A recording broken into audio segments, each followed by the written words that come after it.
Hello, my name is Gauri and our guest today at Foundations TV is Warren Sanders, who is an internationally recognized vocalist, composer, as well as a performer. He has been studying and rendering Hindustani music for over 30 years. He is a leader of the Indo-Jazz ensemble Anti-Gravity, a member of the New England Conservatory faculty, as well as learning through music specialist who applies his diverse background of Indian, African as well as Western music towards cross-cultural music learning programs in public elementary schools. Mr. Sanders has been studying Hindustani music since 1977 and has been performing in India, Europe as well as America since 1991.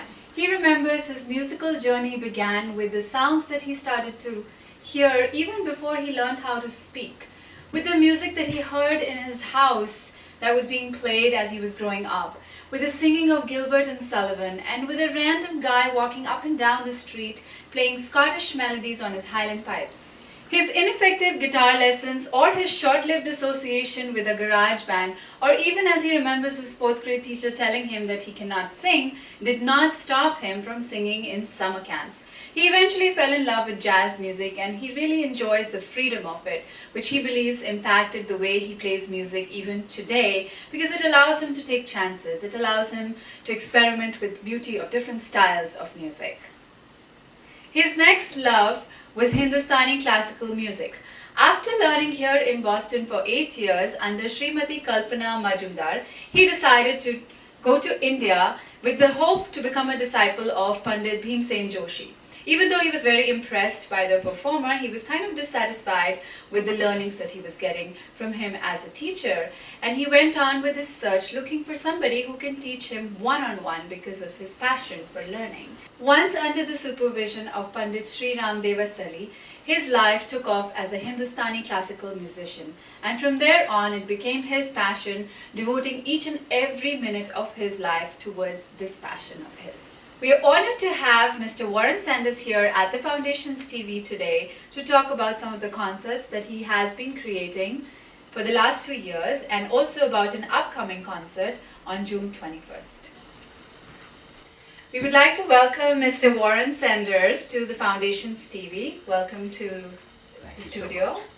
And we would actually first like to begin with understanding your association with the environmental causes.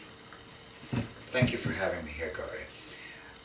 I'm a musician, I'm a composer, and my association with environmentalism really emerged around the time that my daughter was born in 2005. And watching the news of climate change gradually began to dominate my time. I was thinking about my daughter's future and what that would mean. And I realized that as a musician, I'm part of a long human tradition that goes back hundreds of thousands of years, that perhaps goes back to before there were human beings. We've always sung, we've always danced. So to be a musician, and to be, as I am, a music teacher, means that we're part of a tradition that stretches back into an unimaginably distant past. And if we don't stretch forward into an unimaginably distant future, then the meaning of our work is diminished. And that made me think that musicians needed to be in the forefront of the fight against climate change, which is what led me to produce the series of benefit concerts that we now have one coming up in June. This is such a beautiful concept. I was talking to you before as well, and Mr. Sanders is doing such lovely work. He's merging his talent and everybody else's talent around him, and he's making a beautiful concept called Playing for the Planet. And that's what I would like to hear more about. How is that being merged into something that is a cause towards benefiting our planet? In 2009, I was involved with environmental blogging on the Progressive Daily Kos website. And I asked one of the other members of that community what I could do, since I was not a climate scientist. And he directed me to a website called 350.org. This was run by the environmental writer and activist Bill McKibben, for whom I have enormous respect. And the number 350 denotes the maximum allowable level of carbon dioxide in the atmosphere in parts per million. That is, as the climatologist James Hansen said, consistent with maintaining the climate in which our civilization evolved and to which all life on Earth is adapted. 350. We're now at 400 parts per million and climbing. That's not good. The first Playing for the Planet concert took place on the International Day of Climate Action, October 24th, 2009, and featured 6 different artists. I was one of them, singing Indian classical music. And the point of these concerts has always been that we get artists who represent different world traditions and put them on the same stage, one after the next, in order to demonstrate that the climate crisis is something that goes above national and cultural boundaries. As far as the climate is concerned, it doesn't matter whether you're Indian or African or American or Canadian, or you're from Papua New Guinea or Australia or Germany. It doesn't matter. It's all home. And all human music, all human dance represents that same strand of unbroken tradition that goes back into that unimaginably distant past. And I found that my colleagues in the music world were very receptive to this. Once they understood the concept, I began getting calls from people saying, you know, I'd really like to be part of this. Because musicians are aware of the need to invest in a future. By teaching music, by performing, we hope to give inspiration to people, to let people know some of the things that we see in the world that we love, and for us to contribute to environmental causes then makes perfect sense in the long-term arc of our professions, of our livelihood and our living. So the concert that we have upcoming, this is the first dance event that we've put on. This is called Dancing for the Planet, and it includes a contemporary American group, the Zoe Dance Company, the West African dance virtuosity of Nani Agbeli with the Agbekor Drum and Dance Ensemble, and the extraordinary narrative theatre of Aparna Sindhur and the Navarasa Dance Theatre. This will be in Boston on the 21st of June. I hope that we'll see you all there.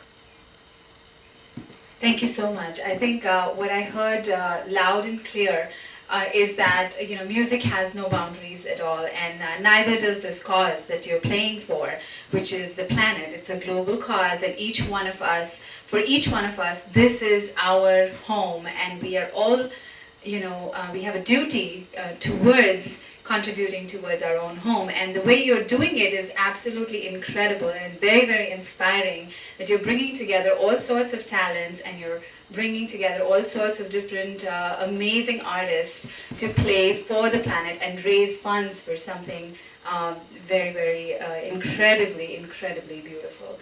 So on that, we'll take a short break and we will be right back.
Welcome back. We would love to hear more about your past concerts. There has been a common theme, which is playing for the planet, but each of the concerts, I'm sure, has been unique in its own way. So we'd love to hear how unique each of those were and how different this one is going to be that's coming up on June 21st. Thank you. Well, the first event that we put on was in a church in Cambridge, Massachusetts, and it actually featured 6 separate artists, which was a little rich even for my blood. We had a Middle Eastern and Eastern European violinist, an African drum ensemble, Indian dance group, classical Indian singer, that's me, Japanese classical music for koto and shakuhachi, and the and a group of women vocalists representing mostly Eastern European and Middle Eastern traditions. And subsequent concerts have included all vocal music, including Indian classical music, Latin jazz, and contemporary jazz. A concert called Drumming for the Planet, which featured a jazz master named Bob Moses playing a drum set solo, along with a tabla solo and an African drum ensemble. We've had Violins Against Climate Change with Tara Bangalore and Mimi Rabson, the great jazz rock violinist, and Beth Cohen, the Middle Eastern violinist. We've had Strings Against Climate Change with the Veena virtuosity of Durga Krishnan, the Turkish classical music of Mehmet Ali Sanlikol, and an extraordinary classical guitar duet from the great masters Elliot Fisk and Zaira Meneses. Then in the spring of 2012, we had Flutes Against Climate Change, featuring a Japanese classical shakuhachi flute and an Indian classical bansuri virtuoso, Steve Gorn, and an extraordinary group of Renaissance musicians featuring some of the most wonderful recorder playing that you'll ever see. Around the fall of 2012, there were other things that were occupying our attention, so we elected not to put on a concert right around the election. And in spring of 2013, we actually had another concert that was planned, another vocal music concert that would have featured the great blues singer Tony Lynn Washington, the folk singer Dean Stevens, and myself singing Hindustani music. And that, as it turned out, was scheduled to happen on April 19th, when Boston went into lockdown due to the security situation. So that concert, unfortunately, was cancelled. That would have been number 7. However, I'd already booked the hall and arranged for the dancers for Dancing for the Planet on June 21st. So that's going to be number 7, and right now I honestly have no idea what we have planned for the fall, but I'm going to be booking the dates before summer and lining up musicians, and we're going to keep on presenting these concerts as long as we can, because people are still interested in joining, and the more different kinds of music, the more different kinds of dance. Perhaps I used to have a lot of affiliation with the storytelling community here in New England. Maybe I'll put together something for Stories for the Planet as well. Oh, wow, that's interesting. And this is the kind of thing, the more people get involved, the more people start to understand what we have at stake in the fight against climate change. It's not just a question of losing a few of our creature comforts. It's a question of retaining the integrity and the meaning and the beauty of all that human beings have accomplished over these many thousands of years. And one of the things that we've accomplished is this extraordinary heritage of music and dance and expressive art forms. And these, I think, really represent the highest accomplishments of human beings. We can come together in aesthetic unity and communion and shared effort and a sense of being part of something larger than ourselves. So this is really bigger than any one culture or any one tradition. And I would encourage anyone who's listening and interested to get involved in this in many different ways. Probably the first thing that you can do is to educate yourself. Spend some time following up on the news of climate change and go a little bit beyond what you get on television. There's a great deal of vested financial interest in downplaying the severity of the crisis because, well, the corporations that own our media are also heavily invested in fossil fuels. Educate yourself and find an area where you can feel comfortable expressing your own activism. If you love music, put on house concerts. Invite people over to sing and play. And collect the donations. Find an environmental organization whose principles you respect that's participating in the fight against climate change, and help them out. Get involved.